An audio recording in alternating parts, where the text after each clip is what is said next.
Live from downtown Detroit, Local 4 News at 11 starts now. A pickup truck goes flying across a freeway median, sending another vehicle rolling, leaving the freeway shut down for hours. We'll have the night cam on the scene. All right, Tim. Plus, police in Philadelphia involved in a standoff with a gunman who has already shot 6 officers. A massive scene that has an entire neighborhood locked down. Shot and killed for confronting illegal dumpers in the city of Detroit. Tonight, police are putting out the call for your help. Thanks for being with us. Neighbors responding tonight after a young man is gunned down, all for telling someone not to dump trash in his neighborhood. The shooting happened Monday along the Lodge Service Drive at Collingwood. Our Mara McDonald live at police headquarters tonight. Mara, they have new information for us.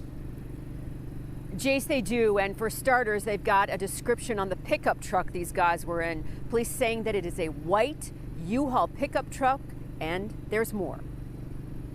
The crime has to stop. Joseph McNeil couldn't believe what he saw when he was coming home Monday. Police all over the place near Collingwood in the Lodge Service Drive, and was horrified when his mother told him a neighbor had been shot and killed after confronting illegal dumpers. She's upset because it's close to home, because we know his people. DPD tells us a 24-year-old man confronted the 2 men who were dumping near his property when he was shot and killed. He was a good guy in the neighborhood, cut people grass, wouldn't bother. I mean, good guy. And this happens. I just don't get it. Police say the men had a U-Haul truck with a partial plate of A82 or A28. Suspect number 1 was driving the U-Haul truck. He's black, between 20 and 30 years old, medium brown complexion with a low haircut, thick eyebrows, wearing a red shirt, blue jeans, and armed with a semi-automatic pistol with an extended clip. He was the shooter. The second suspect is a black man between 40 to 50 years old, about 6'1", slim build, clean shaven, and he was wearing a blue shirt and blue jeans. Back here live, Detroit police are looking for tips in this case. You can either reach out to them directly, or you can always call Crime Stoppers. We are live at Detroit Police Headquarters. I'm Mara McDonald, Local 4. Okay, Mara. A chaotic ongoing scene in Philadelphia. At least 6 officers wounded in a shootout with a gunman this afternoon who remains in a standoff with police. The mayor says he has unlimited weapons and unlimited ammunition in his home. Authorities say officers were serving a warrant, but the situation took a bad turn. A massive police presence in North Philadelphia. Guns drawn and sirens wailing in the background. Officials say gunshots rang out around 4:30 Wednesday afternoon. Police told local media it began with a narcotics activity call. Officers were attempting to serve a warrant. They had already entered the premises and got towards the rear in the kitchen area when gunfire erupted. The shooter fired multiple rounds. Several officers were shot and wounded in that shootout. Multiple victims received treatment for non-life-threatening injuries at local hospitals, and authorities urged residents to avoid the area as the situation dragged on. There's no indication that he's trying to surrender right now. We do know he's still alive. There's no question about that because of the shots that keep ringing out. SWAT teams and armored vehicles swarmed the scene. Officers in tactical gear moved in to negotiate with the suspect.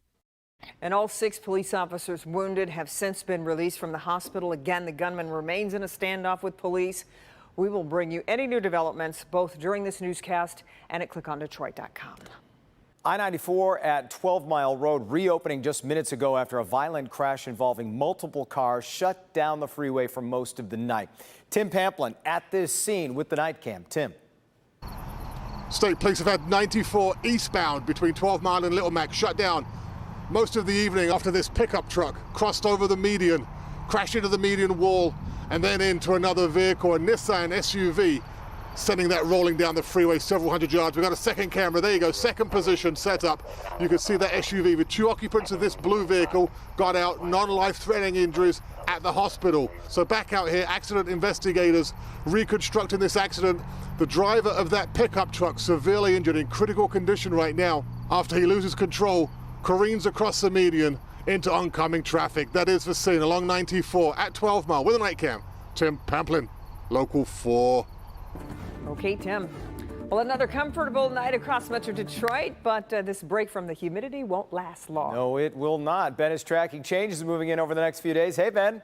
Guys, yeah, we are going to be seeing changes, but in the short term, we get to enjoy this humidity at least, or low humidity, I should say, for the rest of tonight and for tomorrow as well. We skipped out on the rough stuff. Thunderstorms that were brewing there in southwest Michigan stayed off to our south and east. Other than a couple very light showers, we didn't see anything here. Lakeshore flood advisories, surprise, have been extended again for Sanilac and St. Clair counties. This is until 5 a.m. with those northeast onshore winds still giving 3 to 5 foot waves there. So keep that in mind tonight. Temperatures starting in the low 60s will be in the mid 70s by lunchtime, and there will be a shower around pretty much at any point tomorrow, possibly a rumble of thunder too. Thunderstorm chances get better for the weekend. We'll talk more about that and the impending heat and humidity in a few minutes. Kim.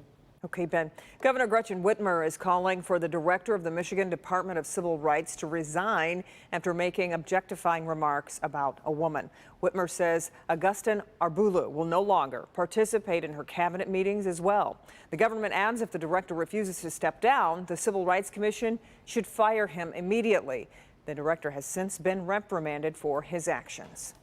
10 years ago, more than 11,000 untested rape kits were found in a warehouse in Detroit. Following that discovery, Wayne County Prosecutor Kim Worthy stepped in to lead the testing efforts.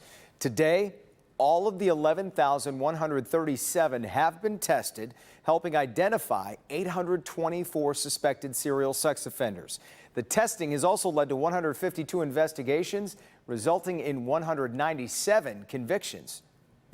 On behalf of all 11,341 of us, I would just like to say thank you. I personally dealt with this situation for 13 years in one case and 11 years in another because I had 2 separate kits in the backlog. I don't want us to be portrayed as weak or as victims. We are survivors, and that's why I'm here. Yeah, there are also still multiple cases going to trial as a result. 40 states have also been impacted by the kit testing. Longtime Oakland County Executive L. Brooks Patterson will be laid to rest tomorrow. Patterson's funeral will be held at the Woodside Bible Church in Troy. That starts at 1:30. The service is open to the public with a private burial following afterward. Patterson served as Oakland County Executive from 1993 until his death earlier this month. An update now to a story we brought you last week. A reward now being offered for information leading to the arrest of those who vandalized a South Lyon cemetery. Local businesses and residents have raised $1,000. Last week, vandals damaged multiple headstones, resulting in nearly $20,000 in damages. Anyone with information is asked to call the South Lyon Police Department.